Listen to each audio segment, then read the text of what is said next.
no depends one so so for so I in my yam kira be me wa ave you know if the one so worry in my chief and ave you know depends one so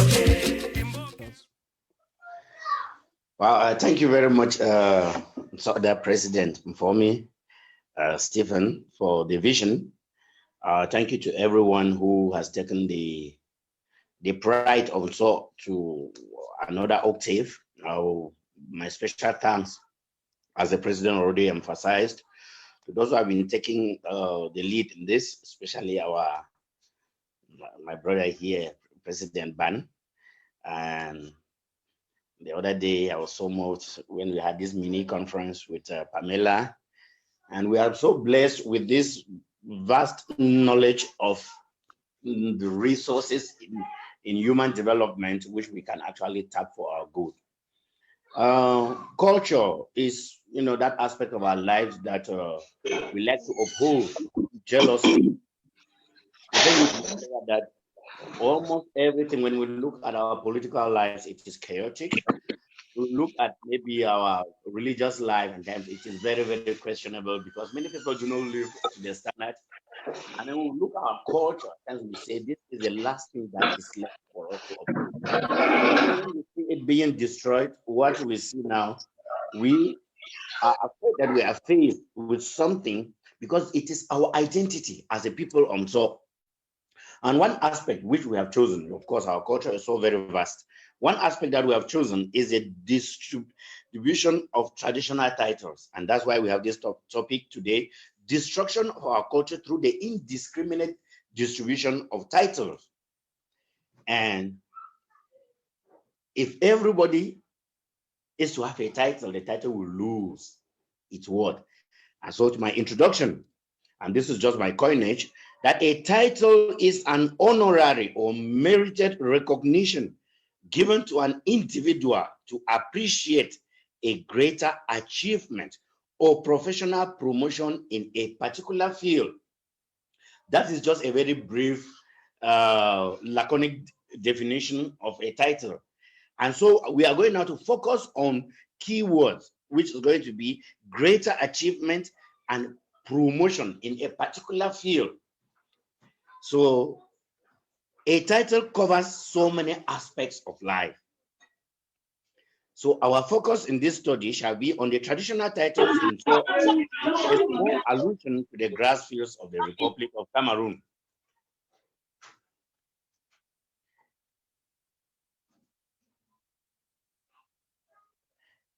The paradigm of the distribution, of titles in so that the fund as the purveyor of title distribution sits on the hierarchy of the organigram.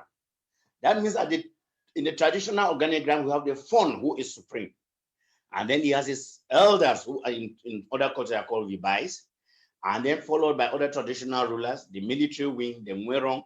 All these constitute, they work together to help the fund rule his people.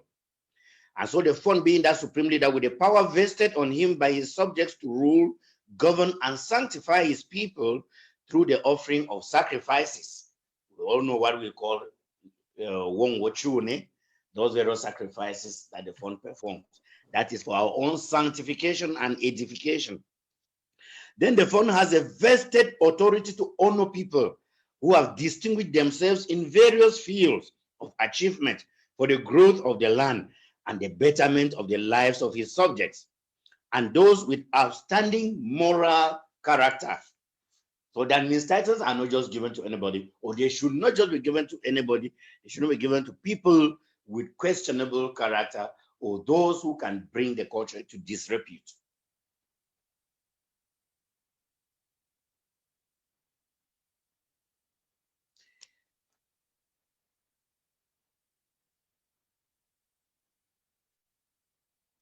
Early examples of titles awarded in so.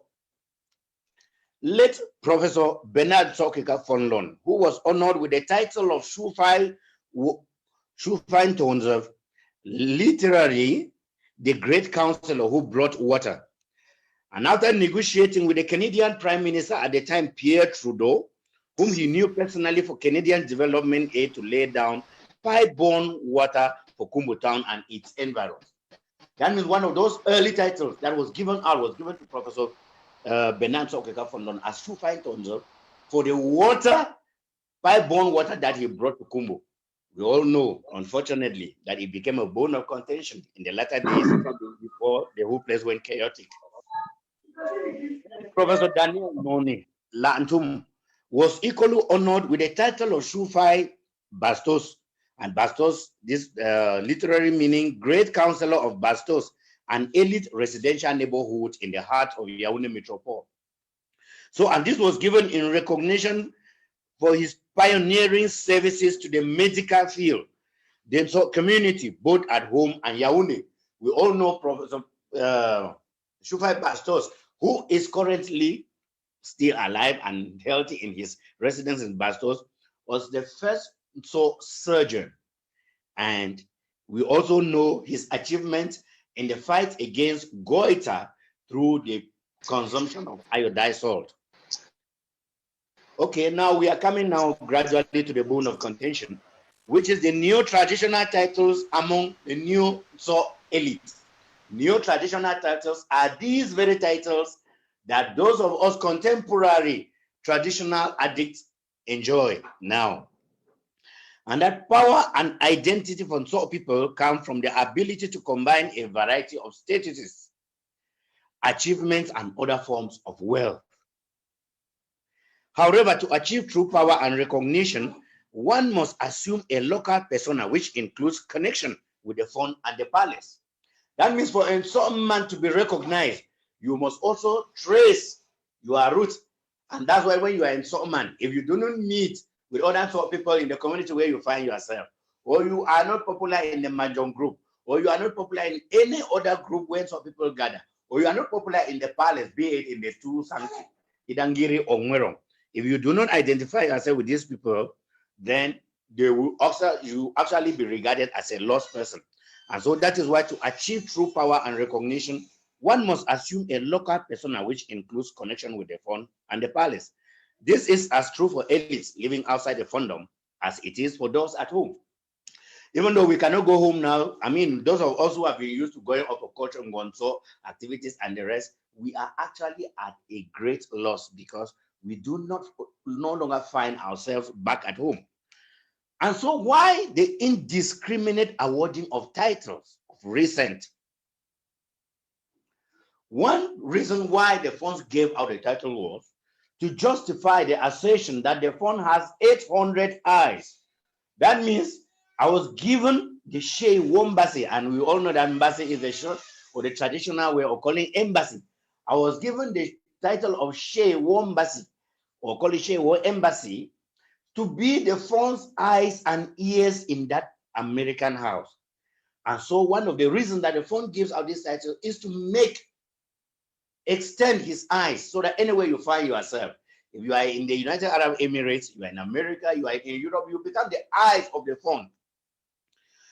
And then, of course, there's poverty and a dwindling Kibam Ke Wong to give the funds some support towards their upkeep that has reduced our funds to become royal beggars. And I use this terminology with a lot of remorse and regret. This harsh tax on our funds was given by one activist in the Bamenda grass field. With the political dissension and political divergent views, he decided to tag their own fathers as royal beggars because of their political limits. And so this has come across the board and has reduced actually the worth and the weight of some of our traditional rulers, that people see titles being given out as auction with the highest bidder taking it all, which is so regrettable.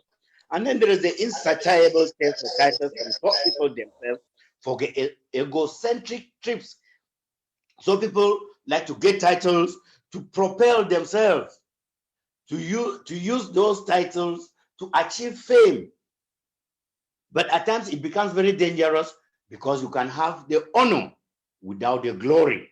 And we are going to see that having the title, you have the honor, but there is no glory because you do not merit what you have. What has been the result of the proliferation of these titles? The result is commodification of the titles. Si we have a way, anan Kibam Ke Wong, nan jaf, nan ki, la yo de le ya de ji, wuro ti even de benado wakes, mu mevana, taro be lo akera, ulwa de folaka, ay, musin Kibam way, wuro fosin dollar, was a kerun. I somewhere in one forum where I pre-launched this topic just to sample the opinion of many people, one guy justified it that if somebody brings a $10 million investment to the palace, that person, sorry, 10 million CFA francs investment to the palace, that person deserves a title. And the question I ask is, these ones that are distributed in the corridors in Yaoundé, can those people ever have a 10 million? I don't think that Wombasi, could have even had a 10 million to be given a title. Decline in the symbol, power, and dignity of said titles. Titles have become so common. Like, it is very common now for somebody to see you coming. Say, what is a share? What is a fire? What is a ya? A title based on a booby tavi. Okay, we take the scenario. If the university, and we have, I mean, hundreds of millions of universities in the world. If a university decides just to be giving out honorary doctorate degrees, doctor honoris causa, and that in one family, Wombasi, the wife, and all the boys, they become doctoris honoris causa. In everywhere, in so each one is a doctor. This one is a doctor. We bring that title to disrepute. The title of doctor will no longer hold the glory that Professor Bernard von Loon, Shufai Bastos, and other early people in our land that they earned, that they had by earning it. So when it becomes the way it has, it loses its value because of the commodification. And then people tend to earn titles, have titles with the honor without the glory of it. And then there's a traditional custodians bringing their reputations into disrepute. When a traditional ruler, one of our fathers, called them the Fon, when the Fon gives out title, the same way, how will I put it? The same way a groundnut is distributed at a funeral place, that Fon tend to lose its respect. Because we do not give out titles, should not be given out for the sake of giving. There must be a reason. And two examples that I have that are very, very fresh in my mind, even from my own family circle, that a young man was given a title of a 5 year, and then, but it so happened that the compound where this guy could have also been another fan, heir to the throne is empty. And that if there had been kind of due diligence that was done, the fund could have known that this young man cannot merit this honorary title. And when we try to find out whether the young man negotiated it, whether it was through the process of commodification, we discovered that the fund simply said, oh, our eyes have met and I've fallen in love with you and I will make you my 5. And so many of them that also happened. We have another case where a Yahoo is a princess went for Ekumbunfo. And then the fund, one of the funds gave this gentleman another Shufai title to rival the wife in the house. What a conflict, regrettable indeed. Then source of conflict in families. I have a Tanmerong sitting here as Shea Wombasi in my family, and I have 4 other brothers. Imagine that another one was to go to Miami and bring a Tanmerong. Another one goes to Nkara and bring a Tanmerong. Another one goes to Kaluna and brings a Tanmerong. Another one goes to Nzaramnyam and brings a Tanmerong. And then all 5 boys from one womb will sit carrying all the Merongs, Tanmerong on their heads. What an undignifying decoration. And so gradually moving to my conclusion, the palace should be empowered financially through the Kibam Ke Wong project to enable palaces to be semi-autonomous. We launched the Kibam Ke Wong, and I remember my elder brother, who is also heading the agriculture community, Takafo Clement, the one leading that vision. And we actually have to sensitize it to make sure that vision sees the light of day. so that we empower our policies. Our policies should not, our funds should not fall prey to political machinations. They should not fall prey to foreigners who come without any knowledge of our tribe, but simply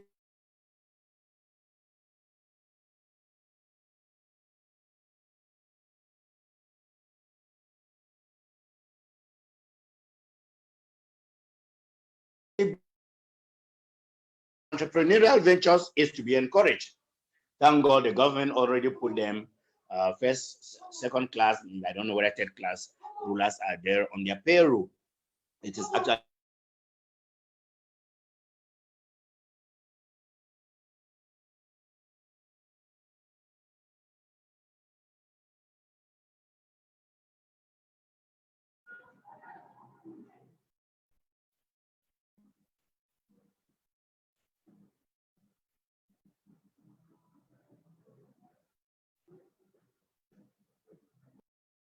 hello. Hello, Ban. Yes. Hello, welcome back. Yeah, Okay, sorry, thank you.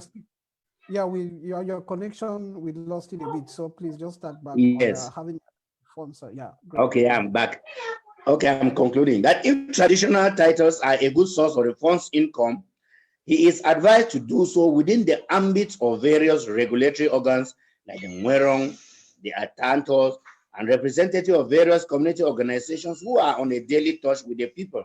That means if the fund were to come to Yaoundé to give out and decide to give out a title, which is also a source of small revenue for the fund is supposed to contact so party president, contact various quarter heads, contact those organizations or traditional meetings where these guys feature, like either them four, they do it, them one, whatever. And they try to find out from those of us who are on a daily touch with these people, if this guy can be given this title. But when they are just given out at random, without any care and respect for the decorum of that title, it becomes very, very questionable.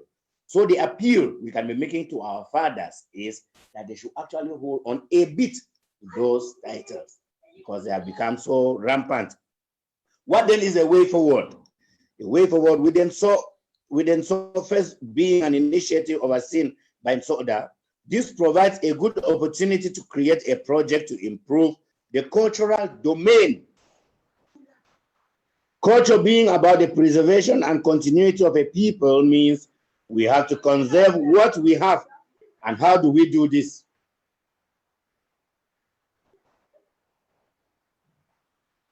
How do we do this? So we can come up with a project. We then saw that project, and we can start by creating a cultural committee, as has been done with agriculture, health, and the COVID-19 task force. Membership will be open to all those passionate about this project. After the first 30 people subscribe to the WhatsApp group, it will be closed. This is to ensure that the group of people involved are efficient. And if a member becomes dormant, they can be removed and replaced with another.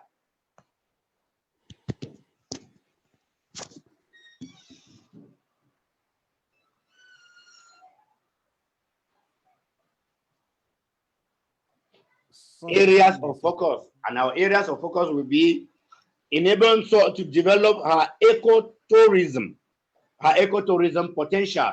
That means we'll look at those areas, potential touristic sites, because after the rain, after the storm comes the sunshine. After this senseless war, life is going to come back to normal by God's miraculous grace, and we trust and believe in that. So now we look at those potential areas that can become our ecotourism site. And then we will brainstorm on ideas to carry out as projects to achieve this. And then we will secure funding within talk. And we will also reignite the knowledge and fervor within all top people.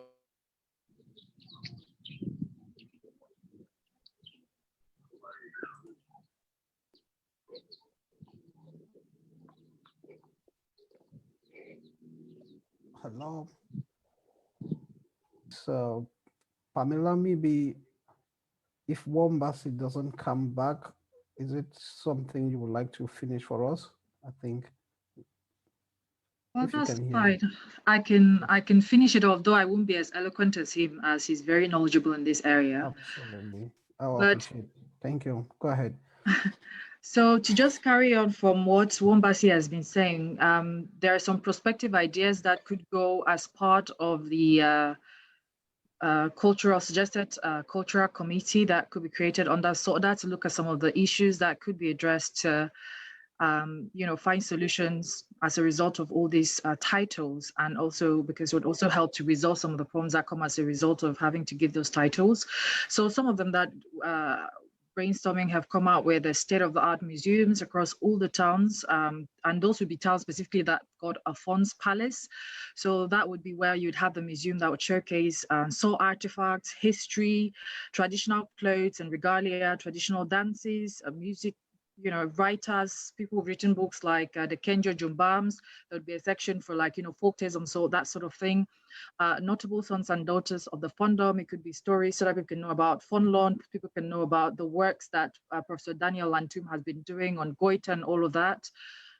So that's one of it. And I think it would also be trying to make sure that our environment is very representative of the culture. Say, for example, you're coming into Kumbu, you look at the roundabout and it's maybe a carving with artifacts. It could be statue of Ngonso, which is a roundabout somewhere at Squares or in Kar or in Kiloon or in Biame. So we'd make sure that those structures are there to enlighten people on what that land is about. So it could also be salt totems, signature carvings, because we are very good with carvings. When you go to most Shoe 5, you see some of those big carvings at the front of the door.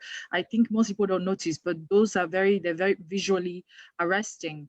Those could be some of the things that we showcase as well. Musical instruments, for example, in all the Fondoms. There was a video that was circulated on WhatsApp. I'm not sure if some of you had the opportunity to see that video. And it was of Shufine Torom, of late, rest in peace. And so he was showcasing like the different clothing that the Fon wears and the different kaburus and what they stand for and who wears this bag. So those were things that for me was the first time seeing, and I feel like those could be some of the things that we also showcase. So looking into areas for ecotourism experiences, in Salt we do things slightly different. There's so many people who've never seen Kibam Ke Wong, for example. I was surprised that people in Cameroon don't, but in Salt we know it and it's normal. So it could be an opportunity for people to maybe see that. We already talked about agriculture. Agriculture could also look at maybe we having a plantation of that, and people could come around just to see and take pictures. It's quite an experience to have. And it could also be palm wine tapping. So people tap their own palm wine like Matango from the tree, so they don't know about this other palm that we have and how wine is tapped. So it could be a good idea for ecotourism. Coffee farms, for example, coffee is gradually something that we don't see much of anymore. But growing up, people like in a coffee bang bang in everywhere. Coffee, there is something about that. People drink coffee and they don't know where coffee comes from. So it could be an opportunity for that. So other ecotourism experience could be like going in search of nyangu. I don't know if people know what nyangu is, but it could be finding the plant, pounding it to get that nyangu consistency, then cooking it, some kind of demonstrative culinary tasting could happen. So we could do that as a pack of that package. So those were just some of the brainstorming ideas, but we know that you guys would be the ones to, to help us with ideas and better ones that can be fortified for us to actually develop this. So in a nutshell, what we're looking for is what is our comparative advantage? What is it that SOR is so good at that other tribes can't beat us in? So we would welcome your thoughts. So